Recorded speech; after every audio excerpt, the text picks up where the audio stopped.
Hello listeners. This talk is a response to Reinhard Magnusson, and it's about my politics and those of my family and friends. So I'll read what he asked me. You mention your wife's friends and family. How much of your politics and opinions do you share with your wife or your close friends and family? When your son grows up, will you share your politics with him, or do you think it's better to avoid doing so? Thank you for those two questions. I'll address the first question and then the second. Now, about my wife and her politics. Firstly, she's a woman, and the default position of women everywhere is that they're actually not that political. Politics, philosophy, economics, these kinds of topics, they're just not that interesting to women. Women in the West have been politicized to some extent, and of course that has been intentional. That is part of the culture war to undermine and destroy Western civilization. But generally speaking, women, in as much as they engage in discussions about politics and so on, they run with the herd, and they're really concerned about virtue signaling, status signaling. If you go to a forum where people discuss politics and other such topics, theology, philosophy, economics, and so on and so forth, the overwhelming majority of people engaged in really intense discussions, I'm talking about intense discussions here, where people sort of write very long points to each other, thousands of words or something like that, at least hundreds of words. The overwhelming majority of people who comment on those sites, and both in terms of content and frequency, will be men. There will be a hardcore group of up to a dozen men, for instance, who will just go at it, hammer and tongs, on a daily basis with one another. There might be an occasional woman who chimes in with a one-line or two-line response, but that is going to be a male domain right there. Women just don't get into that. There's that picture, I'm sure some of you have seen that picture on the internet, where there's a man sitting at a computer and there's a woman or her speech bubble, and the speech bubble says, "Come to bed," or something like that. And the man responds, "I can't. Someone is wrong on the internet." That's a very male thing. And it's been that way since the dawn of history. I don't think it's just that women were shut out of going to the Agora or the forum or other such things. I think they just weren't interested. My wife often wonders why these things are important to me. She's concerned about my kid getting another tooth, or what he's eaten or something like that, and I'm just like going, okay, great, he ate an orange or something. Fantastic. She doesn't understand why I'm really obsessed with this kind of stuff. That's very much a difference between men and women. And of course there are exceptions, but generally speaking, as I mentioned, that's a male thing. So my wife is not that political to begin with, by virtue of the fact that she's a woman. Also, she is East Asian, and East Asians generally are not nearly as political as Westerners. Of course there are people involved in politics here and people who talk about politics, but it's not to the same extent as it is in the West. Westerners are just very interested in politics. So because she's East Asian, that's another way in which she's not political. That said, there is a fair degree of overlap between our opinions, though hers are not nearly as extreme or intense as mine, but then most people's opinions are not nearly as extreme or intense as mine. However, I have noticed in the 7.5 years, I think it is now, 7.5 years that we have known each other, I have noticed that her opinions have changed. In some cases she has changed what she has thought, or she has started to think about things that previously she would not have considered. And that's been interesting to watch that process unfold. And I think there are two reasons for that. The first is that I have influenced her, either directly. I've directly discussed an opinion, a particular matter with her, or just my general worldview has sort of started to seep into her as well. But nevertheless, it has been interesting to see that change take place. But I'll give you an example of one way in which I have directly influenced her. Now, this year, and I think last year as well, there were a couple of occasions where I discussed things to do with politics and immigration and so on in Europe with her. But when, I'm sure many of you remember when that kid, I can't remember his name, that kid washed up on a beach because his father wanted to go to Germany and get free dentistry, essentially. He washed up on a beach and everyone was wringing their hands. Oh, a kid died on a beach, therefore we must let, 700 billion, trillion, quadrillion people into Europe because of the Gibbs, and everyone was wringing their hands. Oh, this is a tragedy, rah, rah, rah, rah. And, Facebook was full of these clowns, status signaling, virtue signaling.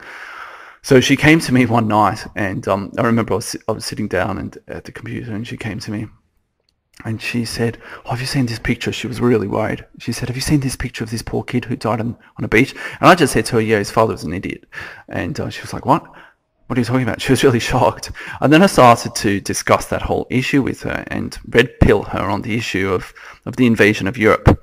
And there was one really funny point in the discussion. This is an example of agree and amplify. At one point, she stopped and she said, she sort of looked a little bit worried, and she said, are you racist? And I just without pause, I just replied, yes, though probably not quite in the way you think, but yes, I am. I'm a racist. And she sort of looked at me.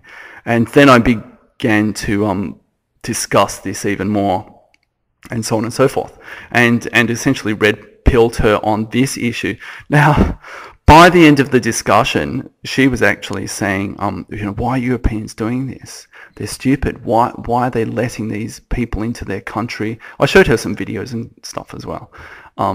And she had completely done a 180-degree turn from, oh, this poor kid on a beach, to, oh, Europeans shouldn't be letting these people into Europe. And I was laughing. It was quite amusing. The other way in which she has changed, or the other reason for her changing, I think, is that we have had a couple of businesses now for a few years.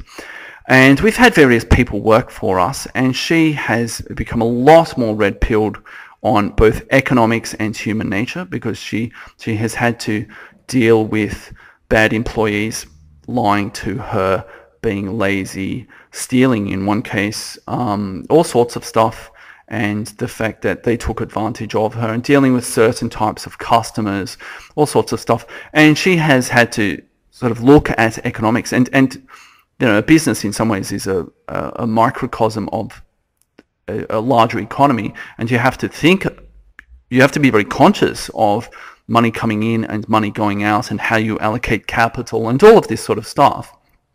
Money doesn't just grow on trees, and you're acutely aware of it when you run a business. If you work for someone else, you may be aware of it, or you may just turn up and do a job and get paid and go home and not ever have to think about how your boss actually gets the money to pay you. Or if you're on welfare or something, the Gibbs just come,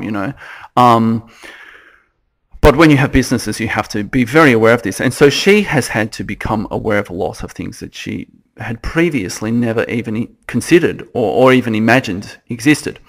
And so partly she has changed her opinions because she has asked me about certain things, and then I've said, well, this is happening because, or if you do that, this other thing is probably going to happen, and so on. And so she has sort of had to think about these things or experience them and so on, and I have influenced her in that way. But a lot of it has been just her own reflections or her own frustrations in with certain situations and dealing with people. So I think that has really changed her. Certainly economically, I think she's quite right-wing these days in terms of how she views welfare and employees and this sort of stuff, and the government and all sorts of stuff. She's quite right-wing because running a small business will do that to you. My father ran a small business for, I think it was 23 years, and he started off as a socialist. He did not end as a socialist. Unions made sure that they screwed him and made sure that he was not a socialist at the end of it. These things will happen to you when you're a small business because you're not big enough to be able to get a few politicians in your pocket. Everyone from every angle is trying to have a go at you when you're a small business owner. You don't have any allies, essentially. Even political parties that supposedly support business and so on. When they say they support business, they support big business. They don't support small businesses. All right. So generally, my wife agrees with me on most things, though she doesn't think about them as much as I do, and usually she just defers to my judgment. Now, my wife's family. My wife's family don't really discuss politics or any serious issues, actually. To the extent that I know their opinions on politics and so on, we basically don't agree. And I don't talk about these things with them. They have very small-time thinking. It's what I call middle-class thinking or employee thinking. They just want something safe and comfortable. They want to be able to engage in middle-class status signaling. Look, I have a new car and you don't, haha, therefore I'm higher status than you, and all the rest of it. And the extent to which they do engage in politics is just an extension of having a new handbag or, a photo on Facebook of them with a plate of food at the Eiffel Tower or something, right? That's all it is for them. And they have absolutely no desire to ever engage with the world at any deeper level or push themselves in that regard. They just don't. All of their conversations are about silly things, snacks, famous foods, Taiwan famous food, all this sort of stuff. And as I mentioned, they're really into status signaling. They're very attuned to their own status in relation to other people. And so when I said that I don't agree with him on various issues, it's because they often get very caught up in the politics of envy. So, for instance, they'll make certain remarks, and this is something I find is quite common my father has experienced this a lot also, when you have a small business or when you're trying to delay gratification, when you're trying to plan ahead, be frugal, all of these sorts of things, people will have no qualms at all about calling you stingy and all the rest of it, and say, well, why didn't you go and do this? I just bought a new car. Why didn't you buy a new car? I mean, indeed, recently, all of my wife's family went abroad to Japan, and they invited us, and we said, look, we can't go. And they said, why not? And we said, well, firstly, we don't have the time because of our businesses, but secondly, we don't want to spend the money. At the time, we were just about to spend a whole lot of money doing some improvements to one of our businesses, and so we had committed the money to that, and they were like, oh, it doesn't matter, just come with us on a vacation, it'll be fun. And we said, no, we can't do that.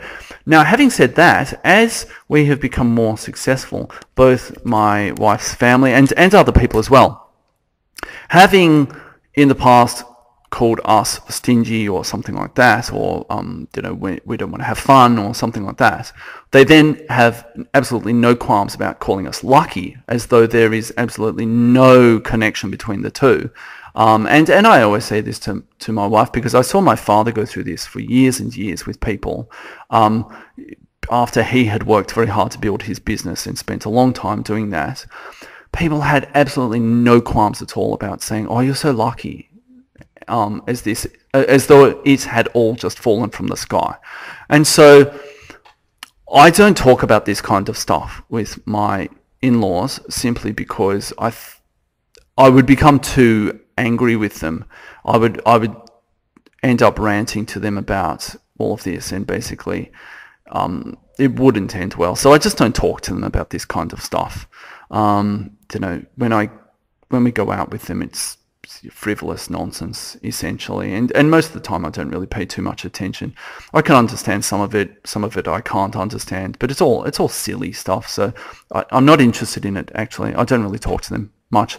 There are a couple of interesting people in my wife's extended family. Some of them are actually businessmen, and they're very successful businessmen. But we don't see them very frequently, actually, so I don't really get to talk to them, but they're interesting to talk to, though I haven't really explored their political views or anything, simply because I don't know them that well. Now, my wife's friends,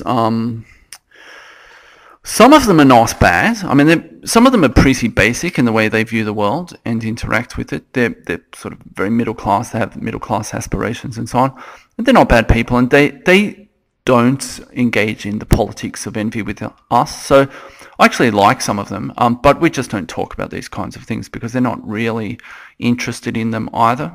They're just normal people. But some of my wife's friends actively annoy me greatly with their idiocy, and they're really into the politics of envy. They have very socialistic ideas, and they have no qualms about calling my wife lucky. They haven't seen what she has done in our businesses and what I have done either. I mean, when you have these kinds of things, but people don't see the stress you go through, the way you don't leave at the end of the day. It's not just a job. You don't just walk away from the job. You stay up at night. You think about it. You lose sleep. You have arguments. All the rest of it. They don't see all of that, of course. But her friends have absolutely no qualms about saying we're lucky and so on, and making all sorts of ridiculous comments about who should give them free gifts, and essentially. They don't realise it, but they're essentially saying people like us, those rich bastards, they should just give me a whole bunch of money. So I can't even go there with them because they greatly frustrate me, and they're really uninformed about politics and economics and so on. They're kind of social justice warriors in a way, though greatly toned down. And it would be too easy for me to shoot holes in their arguments and so on. But I just can't be bothered with them. And indeed, over the past year, my wife has become increasingly frustrated with some of her friends because of all of this, because they'll call her lucky. To her face, they will say these things, and to her face they'll say, rich people should just give me a bunch of money, basically. And my wife will sort of look at them like, do you know what you're saying, who you're saying this to? I mean, it's not like we're filthy rich, but still, the politics of envy. So she has become increasingly frustrated with them, and some of them came to visit her this weekend, and their lives are an absolute train wreck, some of these friends, and I won't go into the full details of that, but their lives are an absolute train wreck. They have no direction, and it's almost as though if there's a really bad decision that they could make, they somehow manage to find an even worse decision to make. But they say all this, and they expect that people like my wife should just feel sympathy for them for all of this, and subsidize them in all of this. Often directly. They'll come to us and think that they can just sort of use our businesses as their personal playthings, sometimes even without asking. It's a bit ill-mannered, I think. But so one of them was telling her about another friend whose life has been a train wreck for years, and this chick essentially expects everyone else to carry her, and my wife didn't agree with all of this, so she told her other friend, who was relating stories about this other friend of theirs, mutual friend of theirs, and this friend said to my wife, you've become really cold and hard, and you're too judgmental. And my wife has really been fretting about this, actually, for the past 2 or 3 days. She's been really upset about this, because she has said, they say these things about me, but they're completely irresponsible, and they want me to pick up the pieces of their irresponsibility. And she's been really struggling with it. And I I mean, I've said to her at various points, I think that you're going to lose these people as friends, either because they will get fed up with you or you will get fed up with them. And I think that is coming true now. It's sad. I mean, I don't like seeing her having to face this reality, but she probably needs different friends, people who aren't going to be jealous of her and people who aren't going to expect her to just give them a free pass for every stupid idea they make, whether it's financial or social. They shouldn't compromise her in that regard, but they do. They have no qualms about pushing their politics upon her, but then when she dares to tell them what she thinks, she's a horrible person. And that's true of people on the left in general. They have no qualms about pushing their ideas upon you, but when you tell them your ideas, then that's extremely unreasonable. So, in short, I don't talk to my wife's friends about anything like this. I couldn't go there because it would just end up with them in tears, essentially, by me basically saying you're an idiot, here's why, and get the hell out of here, go away. So I just don't go there with them. Now, my close friends, I would say almost none of my close friends are even remotely on the same page as me politically. Most range from being small L liberal to small L libertarian, though they're generally quite tolerant, actually, of different ideas. I can express some ideas with them. I can reveal some of my power level as an edgelord to them. Not the full thing, but some of it. And they're tolerant of different ideas, unusual ideas, and they're a little bit eccentric in their own ways. So, yeah, they're not unreasonable. And that's why they're my friends, actually, because I've tended to only ever become very close friends with people who are a little bit different, a little bit eccentric, a little bit more open to different ideas. Truly liberal, not in the modern sense of being liberal, but truly liberal in that they don't take offence at people having differing ideas to them. And that's why they're interesting to me. But some of them, so it's more friends of friends with whom I don't discuss politics too much. Occasionally I do.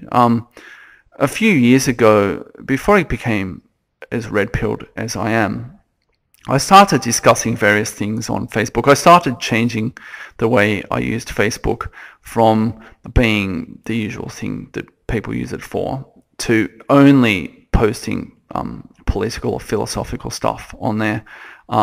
Very occasionally something else. And I posted something, I think it was about Obama, I think it was some meme about Obama on Facebook, and an acquaintance of mine, a guy I'd met a few times, who was a close friend of a close friend of mine, so he was a friend of a friend, though I met him around the same time as I met my good friend.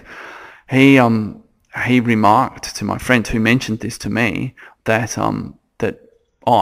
he said, reactionary expats becoming really right wing. I wonder what he'd think now, because I only use Facebook for this stuff, and I'm becoming edgier and edgier. I don't post like Adolf Hitler memes or that kind of stuff, but it's still more and more right wing. I do take the mickey out of all sorts of things, and I do post some crazy stuff on there. Some of them still see this. I'm still friends with some of them, and occasionally one of them will bite. I remember there was an instance, this was, 6 months ago or something.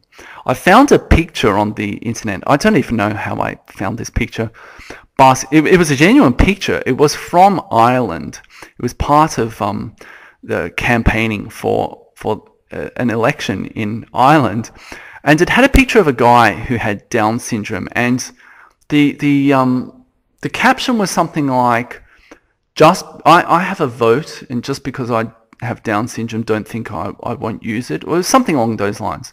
Yeah, and the guy was in a suit and everything, this Down syndrome guy, and I just looked at this and thought, well, this is the end point of democracy, right? So I posted this picture and I said, well, why the hell not? Or something like that. And this friend of mine, a guy I used to know in Taiwan, he's gone back to Canada, this guy. He's a very earnest kind of guy, though, I control him all the time with all sorts of stuff. Like with the Canadian election, he was talking about something about that, voting for different people, and I trolled him. I wrote, you could always write in Donald Trump. I don't know if you can do a write-in candidate in Canada. I know you can in America. But I just said, you could always write in Donald Trump if you don't like the other candidates. And he thought I was joking. I mean, I kind of was, but so he's very earnest. He doesn't understand sometimes that I'm trolling him. So he wrote a response to this comment about the guy with Down syndrome voting in Ireland. It was this really long response. He said, I saw this thing you posted a couple of days ago, and I've been thinking about it for a couple of days, really trying to get my head around it. I've really been considering this very seriously as to whether this is a bad thing or not. And I finally come to the decision that it probably doesn't really make any difference anyway. So to which I replied, well, if it doesn't make a difference if people vote, why do you think it's important that people vote? And, I always just sort of come back with these kind of further questions for him to explain why he advocates democracy as a system of government, all this sort of stuff. And he never kind of understands where I'm coming from. Like again, recently, he was talking about something with Canada, and I tried to explain the concept of the Overton window to him and how the Overton window is constantly shifting leftwards, and he didn't understand it. I said something like, today's conservatives are just liberals from 20 years ago, and he's like, oh no, they're not, liberals didn't have those ideas 20 years ago or something. I was like, all right, whatever, 40 years ago. But he sort of doesn't get it, right? He's very earnest about this stuff. So it's sort of these kinds of guys. I think they probably suspect that I'm a bit of an edgelord, but not quite, because I don't just come out with, like Adolf Hitler was right. I don't come out with that kind of stuff. I'll phrase it as a question. But why? But why do you think we should have democracy? This sort of stuff, which they all just take as given, right? That, yeah, we should. And so they rack their brains and they think, what's he doing here, right? So no, I mean, these guys, they're small L liberals, right? They're either like, oh my God, or they're like, what's he talking about? So no, I can't really talk to them about politics. I could never even remotely, they could never find my channel. I don't know what they'd think if they found my channel. And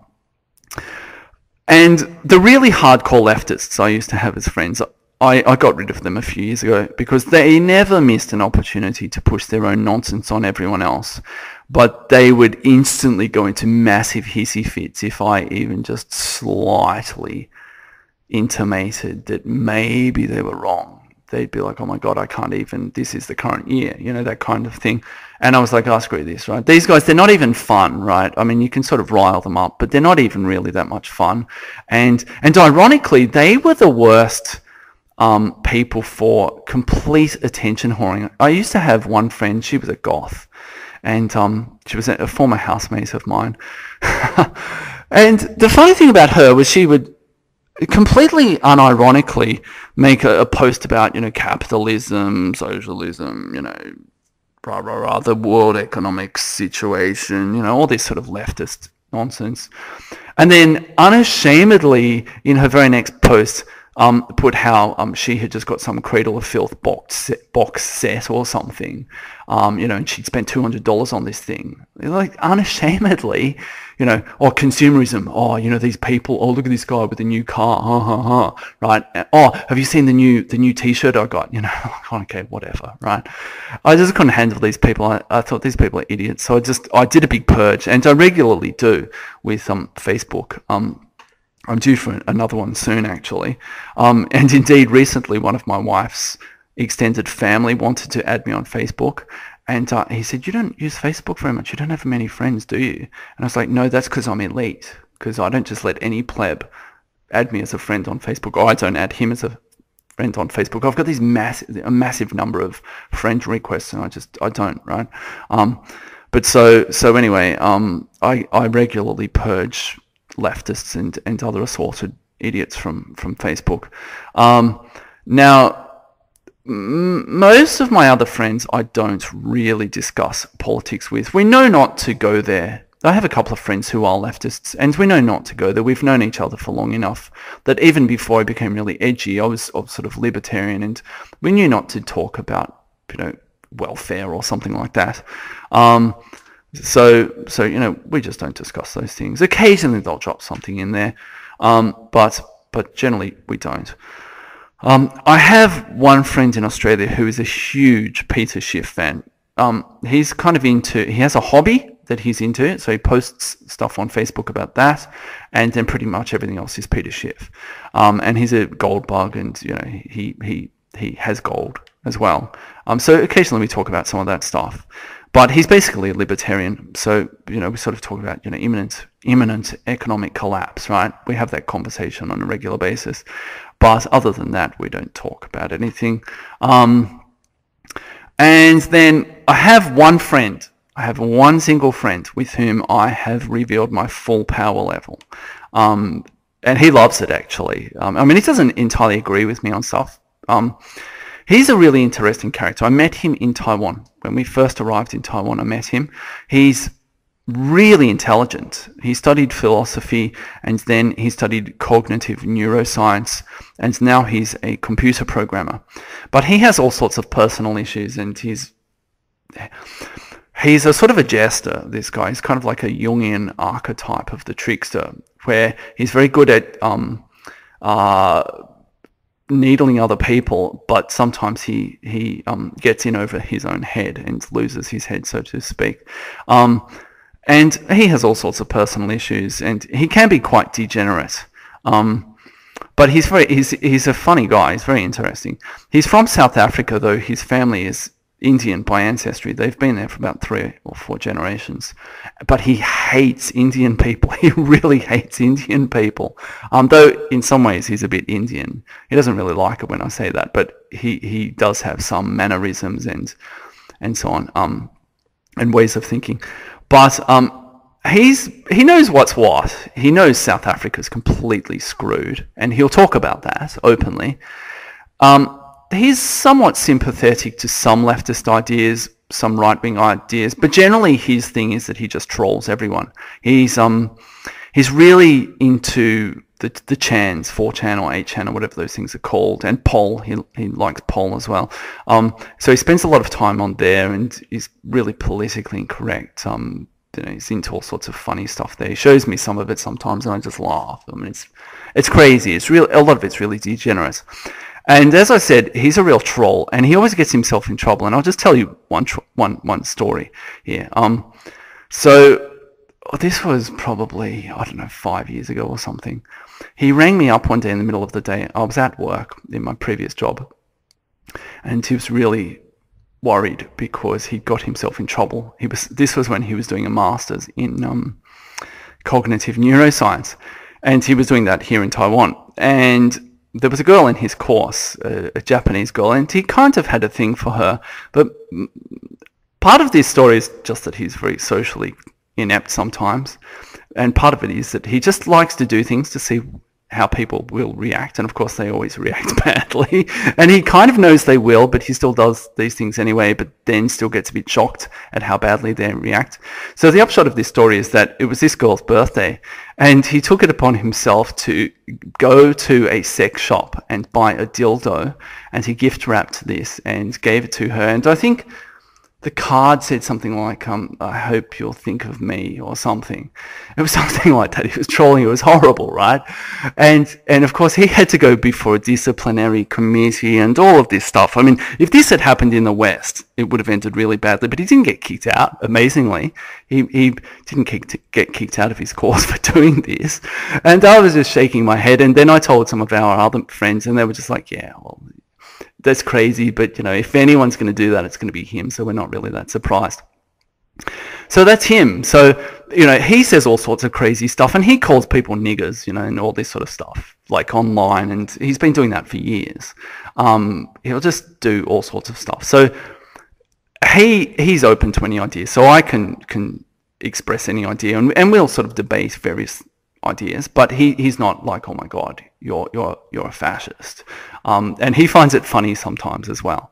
So he's probably the only person I know, other than people online, with whom I can reveal my or to whom I can reveal my full power level as a right-wing edgelord. But the other thing though about people, and including my friends, some of my friends, many of my friends, is I'm actually really struck by how little most people actually know about all sorts of things. And I'll give you an example about this. So I know a guy here in Taiwan, and I see him maybe once a year or something like that. And I thought he was a pretty intelligent guy, pretty worldly sort of guy. So I hadn't seen him for ages. I think at this point, maybe a year and a half, I hadn't seen him. He had been going back and forth between different places, multiple countries. And I was really keen to discuss all sorts of ideas with him. So I actually wrote a list of things. I brought a list, and he was like, oh, what? You've got a list of stuff. I was like, yeah, I have an agenda. And I said, right, okay, what do you think about Russia and China stockpiling gold? What do you think about Russia trying to create an alternative to the SWIFT banking system?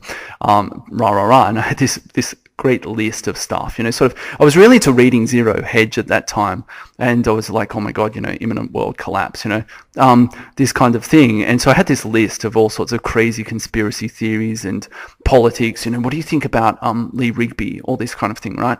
Do you think there's going to be a race war in Europe? And this was before I was like fully edgy, but I was really sort of interested in all these different things, particularly economic stuff, right? And he was just like, don't know, no, or what? Oh, I don't know, I haven't thought about that, And so I sort of got to the end, have you heard of David Collum, all this kind of stuff, right? No, yes, no. And I got to the end of it, and he had actually said very little. I was really deflated because I was really, really geared up for a really meaty discussion. And I came away thinking, most people actually don't know anything. They've never heard of anything. Oh yeah, and this was in the lead up to it was when Ebola, that whole Ebola thing was going, and I had been reading Nick Land. I read Nick Land all the time actually, and on his website he was posting all this stuff about Ebola, and there was actually this this meme, Ebola Chan. I don't know if any of you remember that. This thing, and I said to him, what do you think about Ebola Chan? And he was like, what? So I told him what Ebola Chan was. Basically, it was this, it was a meme about it was like, there was this anime character with these tentacles, and she was this goddess who brought Ebola to people, and you had to thank her. And there was this sort of second level to it, because it was all taking the mickey, right? But there was this second level to it where people were going on Nigerian message boards and telling them that doctors in West Africa were actually, Western doctors were actually giving West Africans Ebola, and it was a plot to kill Africans. And so there was this thing in Nigeria that Western doctors are trying to kill, to eradicate Africans, and so they wouldn't go to see doctors. It was really screwed up, and there was this whole sort of massive trolling that got way out of hand. It was reported in the Nigerian media. So I was reading about all this stuff as well, and I was like, what do you think about Ebola Chan? All of this sort of stuff. And he was just like, don't know. And I came away really deflated because I thought, wow, like I'm reading all this crazy stuff, like, the Shanghai Economic Cooperation Organization or something like that. I can't remember what it's called exactly. That's sort of like, it's this thing being put together by China and Russia and a whole bunch of other countries in Asia, and it's kind of like NATO / the World Bank. And I was reading about all this stuff on Zero Hedge, and I wanted to know what other people thought, because I thought it was really interesting. There's all this crazy stuff going on behind the scenes, and there was that Swiss gold referendum, and I was reading about how Switzerland had been selling all of its gold over the past decade, and they had done so at the low point in gold prices and all of this sort of stuff. And I was thinking, like, there's all this stuff that's happening on the world political stage that is kind of out of the mainstream news, because the only place you will read about it is on crazy websites like Zero Hedge. And he had never even heard of this stuff, about Russia creating an alternative to the SWIFT banking system and this sort of stuff. And I realized most people are actually not even remotely as political or philosophical or whatever as I am. They know what they know. They're into, like, this guy's into a couple of things. He's an engineer and he's into permaculture. He has some sort of interesting ideas on things, and I could discuss permaculture with him or some aspects of engineering or something like that. At least I'd ask him questions about it. But outside of those few domains, he knew nothing about the world. And I was really, that was a red pill moment for me, actually. And so these days I actually don't discuss these kinds of things with people generally. Like, I remember I was talking to this guy in Australia last time, and I realized I'd overstepped the mark, because I was just asking him. I started doing this. I got really exuberant, and I was just firing questions. What do you think about China potentially building an alternative to the Panama Canal in Nicaragua? What's going to happen with that? And he was like, what? I was like, what do you think about seasteading? He's like, what? And I was like, oh, okay. Now you think I'm really weird. So I just don't talk about politics with people. I don't talk about this kind of stuff with most people. Now, there is actually one guy I know. Remarkably, he lives near me in Taiwan. I met him a couple of years ago, just randomly. He was outside of 7-Eleven, and I was driving past, and there were no foreigners who live around there. And I was like, what? There's a foreign guy, and he's riding this old school motorcycle like a 60-year-old Taiwanese farmer. And I was like, wow, this dude's kind of weird. I think he's wearing rubber boots or something. And I was like, wow, who's this guy? So I just went up to him and started talking to him. And I knew him for a while, and we didn't really get to know each other that well. But then I think about the middle of last year, I think it was, I started asking these questions. What do you think about China stockpiling gold, And he just came out with all this stuff. I was like, what? Wow, because he had all these similar ideas about US foreign policy and economics. And I mean, he's kind of old school leftist in some ways. And, I tried discussing Keynesian economics with him. And he was like, well, yeah, we should have Keynesian stimulus. And I was like, whoa. But nevertheless, there are some issues where we can actually talk about stuff. Like, he's really into Russian conspiracy theories, and he's convinced that Russia and the US are going to go to war and all of this sort of stuff. So he does have some interesting ideas, and I can reveal elements of my power level with him, though not all. But that's kind of interesting, talking to him about stuff. And actually, he's lived in Taiwan for a very long time. I think about 20 years, and he's gone somewhat native. I mean, as I said, he's wearing rubber boots, riding a Taiwanese farmer's motorcycle from the 1970s. And he does get frustrated with a lot of leftist foreigners in Taiwan who don't have skin in the game, because he's married to a woman here. I mean, he's actually talking right now about renouncing his US citizenship and becoming a Taiwanese citizen because of all the draconian tax laws for US citizens living abroad and so on. He does have skin in the game here. He has a house here and all sorts of stuff as well. And he gets annoyed with a lot of the moral posturing and status signaling, virtue signaling by foreign leftists in Taiwan. So we talk about that stuff as well. And he knows a ton of stuff about Taiwan and Taiwanese politics. He speaks Chinese really well, and I think he speaks some other languages here. My wife said she thinks he speaks an Aboriginal language. Like, he's really gone native. So I can actually ask him about all sorts of stuff, and because he's been here so long, he was around when a lot of stuff happened as well. But anyway, that's my friends. Now, my family, they're a real mixed bag. My extended family, they're pretty standard. They don't know very much about anything, so I can't really talk about serious things with them. But my immediate family, my parents and my sister, they're actually all very interesting in their own ways. My mother is pretty small C conservative. She has a few pretty edgy ideas. Sometimes you can sort of get one out of left field with her.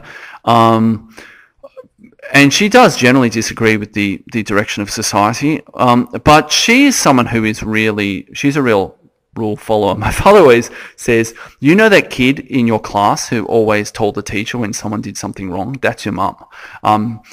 Because she very much follows the rules, and she says we shouldn't complain about these things. This is how it is. We just, you should follow the rules. That's how it is.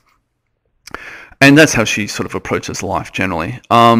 So she very much believes, well, we need democracy. Yeah, we need an education system, public education system, even though my sister and I didn't go to, well, we did for a short while, but my parents pulled us out of the public education system because they thought it was so bad. My mother still believes in the public education system and all of these things.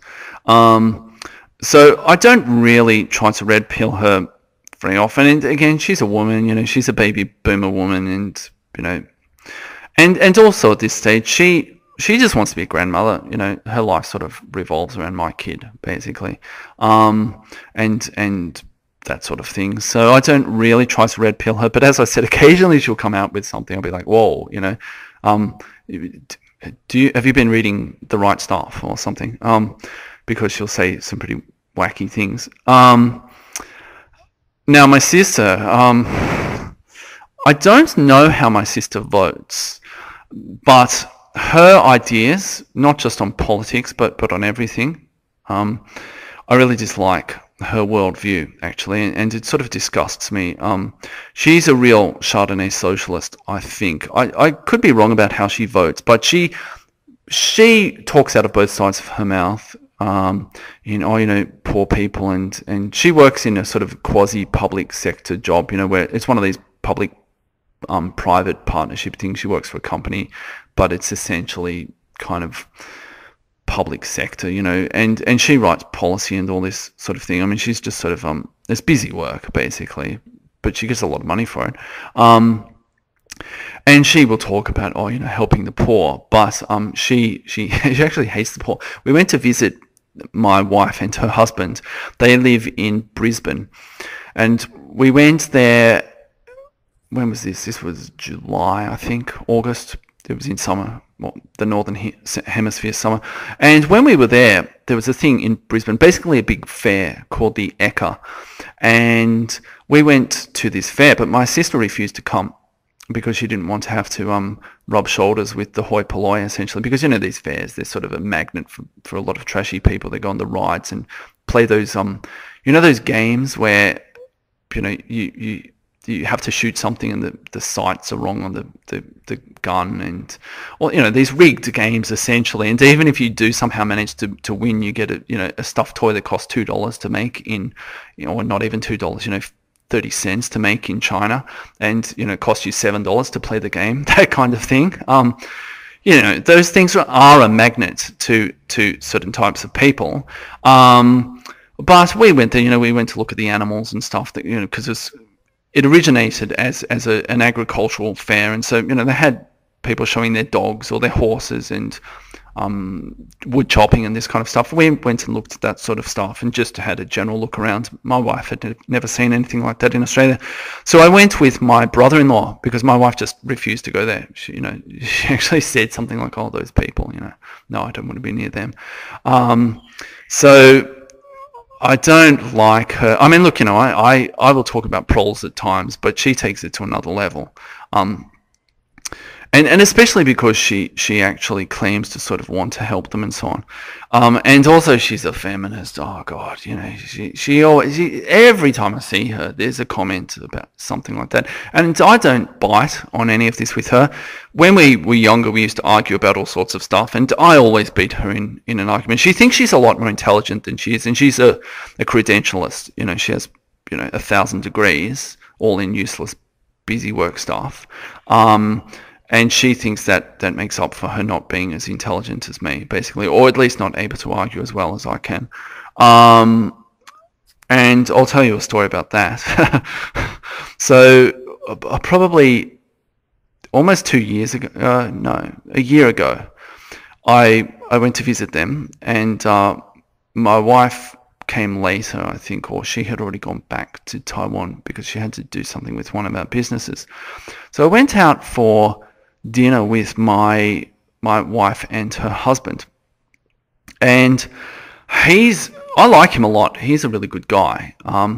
He was in the Australian Army. He was a major, and you can tell he's in the Army. He's very straight down the line. Yes, no, doesn't elaborate, gives you the facts. And you can tell he's an engineer as well. He was an engineer in the Army, and now he's in the private sector as an engineer in it's something to do with gas and something like that, exploration and organising projects for that. I mean, he's very smart. He's very talented, obviously, to be able to do something like that. But he just sort of gives you the facts. You can tell he was an officer in the Army, and you can tell he's an engineer. Anyway, we went out for dinner, and I started asking him some questions about his job and the energy sector and so on. And he started talking about them, and my wife had a couple of drinks, and we were sitting outside the restaurant, and there were other tables around us, and there were tables inside, and there was sort of a big door that was open for the restaurant, so everyone around us could hear. She just started shouting. She was drunk, and she just started shouting at her husband, "That's a stupid idea. That's a stupid idea." And he's like, "Well, all right, why do you think it's a stupid idea?" Right? He's very sort of straight with her. She's like, "Oh, because rah, rah, rah." And he's like, "Well, yeah, but have you considered this?" At which point she said, she pulled rank. She said, "Well, I have a master's degree." And with a complete poker face, without even breaking stride, he just said, "So do I, but mine's in engineering." And she was just like, and then she just sort of went off on another rant at him. Right? So that's my sister. And I just don't go there with her because there's no point. She gets really upset if someone does start to beat her in an argument. She throws all of her toys out of the cot, basically, and beats her fists on the walls. So I don't really go there with her. She's sort of an archetypal modern woman, and quite sort of horrible at that in many ways, at least on her, whenever you talk to her about politics and culture and so on. Now, my father is an intriguing character to me. I mean, I have a real love-hate relationship with him. I mean, I love him, but he's quite perplexing to me. His ideas on everything are all over the place because of his trajectory in terms of his experiences in life. So politically, he used to be extremely active in the socialist faction of the Australian Labor Party, and as a kid, I used to go out electioneering with him, and we used to go to the vote counts and all sorts of stuff. We have a photo somewhere in an album. I actually looked at it for the first time in years, the last time I was in Australia, of me as a little kid with Bob Hawke, who was a Labor Prime Minister in Australia in the 1980s. But because he ran a business for 23 years, he's extremely disillusioned with the left. And the old school left. I mean, modern leftist stuff. Some of it. I mean, if you tried to mention like other kin or something with him, he wouldn't understand. He'd just think that was weird.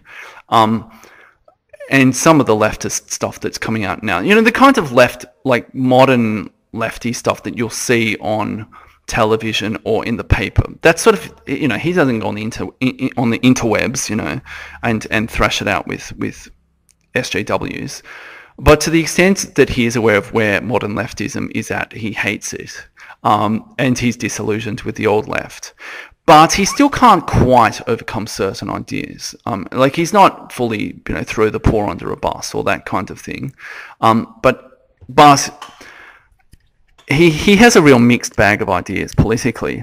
And then his sort of religious ideas. He was heavily involved in a fairly fundamentalist Christian sect in my youth. And maybe one day I'll make a talk about this, because I still remember some of this, and I still remember the whole context of it. We were moving around, and we actually lived abroad. We actually travelled abroad to proselytize. I was a kid, right? I wasn't doing the proselytizing. So he comes from that as well, and he got out of that as well. But he still clings to that, and that's pretty interesting as well, the way that informs a lot of his ideas. We do share some opinions on things, and especially as I've become more red pill on various issues, I have been able to discuss certain things with him, because he does have some sort of quasi-reactionary ideas on certain things, and he can be a real edgelord at times. Sometimes he can be really, really funny about it. He can be a really funny guy at times. He has a pretty crazy sense of humor. And I'll give you one example. Years and years ago, this was probably, it was 15 years ago. We were coming through Singapore airport. We were going back to Australia. And there was a woman beside us. She was a middle-aged Australian woman wearing a sarong or something. And she, having a midlife crisis, getting in touch with spirituality, these authentic cultures and all this nonsense. So I might talk about some of these women in another talk also, because I have had a few interesting encounters with them. But anyway, we were going through some sort of a security check or something, and my father made some comment about incompetency or something like that, which is actually strange because Singapore is actually pretty efficient. But nevertheless, he made some particular comment, and this woman said to him, "Oh, that's a bit condescending, don't you think?" And my father, just without pause, just said, "Oh no, it's not so much condescending, it's just downright racist." And she was like, "What? Oh my god," and she scurried away, and I was like, "Oh my god," as well, when my father said this. So sometimes he can be really edgy, but unless he's trying to be funny, if you try to actually engage him in a lengthy, reasoned debate, he's not that articulate, and he can't argue his case very well, and I can't talk to him about a number of issues. So I can't talk to him about anything to do with Christianity, because I'm not a Christian, and some of the stuff, I don't go there with him. I don't want to rock the boat. And also, he's a Christian Zionist. He's very much into Zionism. I can't even go anywhere near that either, because he'd get really upset about that. And then there are certain topics in the realm of science, and I'm actually very agnostic about certain scientific issues, such as global warming. And my sort of basic, one of my positions is I just don't know, so I don't comment on this kind of stuff. I mean, I think maybe they're trying to pull the wool over our eyes, and it's probably not going to make any difference anyway, because China's just going to keep building tons of coal-fired reactors, all this sort of stuff, right? The third world is going to burn tons of stuff anyway, so it wouldn't matter if we turned off all the lights, they would still emit tons of greenhouse gases or whatever. But my basic position is that I'm fairly agnostic on this, but he has a really strong opinion on this. And I actually said to him at one point, "Can you even describe to me what the carbon cycle is?" Because I was sort of annoyed at him having this really strong opinion, despite the fact that he couldn't actually articulate anything. He was just reeling off talking points from one particular columnist he reads on a regular basis in the newspaper. And it was sort of annoying to me because it was all hot air, basically. Yeah, hot air. So I can't talk to him about various issues to do with science because he's really uninformed. He may be correct, I don't know, but he's not very articulate. And often, when you get down to it, like I can't talk to him about economics either a lot of the time because many of his ideas are actually contradictory. He'll talk about one particular thing, and then he'll talk about another thing, and they're actually contradictory and or just flat out wrong. He's very much a populist in a lot of his ideas. So I can't really talk to him about these things because he doesn't take criticism very well at all. My sister gets it from him, definitely. And it's interesting because my sister has all these issues and she thinks he's pig-headed. And yet she's a real chip off the old block.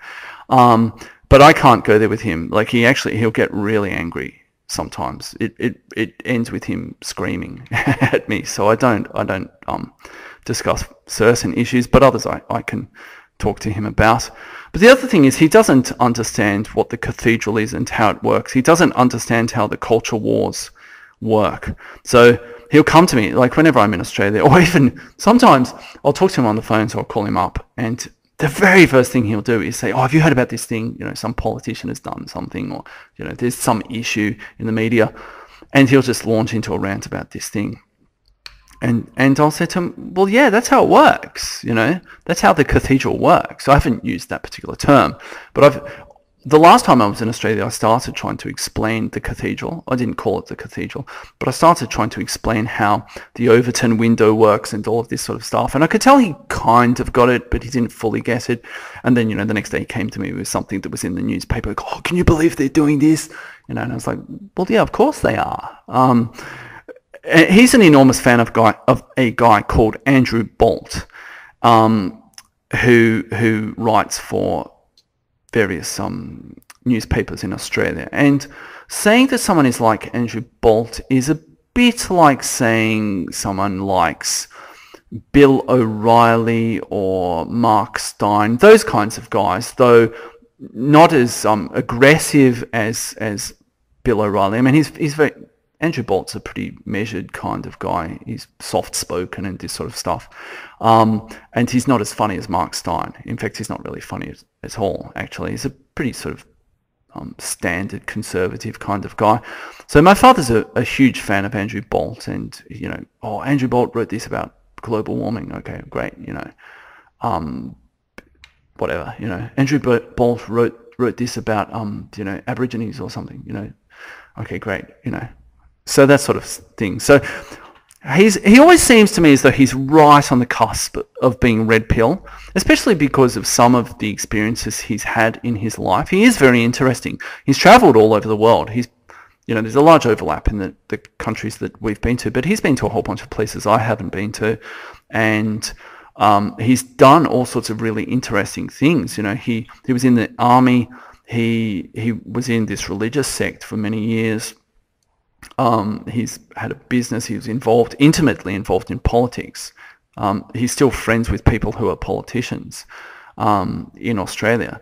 So, you know, he's an interesting guy, but there's some sort of thing that he can't quite get past. I think it's probably just that he's a baby boomer. You know, he grew up in a different time period. And he doesn't understand the world as it exists now. I mean, he's a fascinating character. As a kid, it was really interesting being around him because I could ask him all sorts of stuff, and he knew tons of stuff. I mean, he didn't finish high school, but he read a lot of stuff. One of the things he used to do was he used to collect National Geographic magazines, and he had this enormous collection, and he was always getting those. We'd always go all over Melbourne. We'd be driving all over Melbourne trying to fill in the gaps in his collection. This collection went back decades. And so, you know, he taught me how to navigate, how to read maps and stuff.